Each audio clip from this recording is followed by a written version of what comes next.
আসসালামু আলাইকুম। খুব গরম পড়েছে। তো এই গরমে আপনারা কেমন আছেন? আমি আলহামদুলিল্লাহ মোটামুটি ভালোই আছি।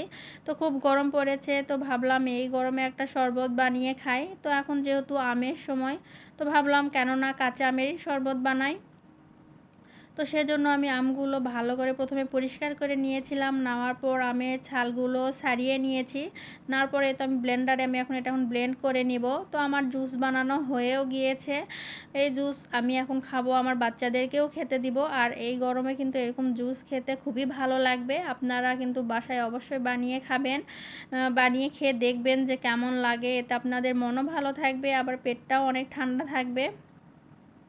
তো বাচ্চাদেরকে আমি এখন এই জুসটা খেতে দিব। আর আমার ছোট ছেলে আবার এই কাঁচা আমের জুসটা খেতে অনেক পছন্দ করে, কারণ ও টক খেতে পছন্দ করে সেজন্য। আর একটা কথা, আমি না বরফ দিতেই ভুলে গিয়েছিলাম। তো আপনারা কিন্তু বরফ দিয়ে খাবেন, বরফ দিয়ে খেলে কিন্তু বেশি মজা লাগে। বরফ ছাড়া কিন্তু খুব একটা ভালো লাগবে না, কিংবা ফ্রিজে ঠান্ডা করেও খেতে পারবেন। আল্লাহ হাফেজ।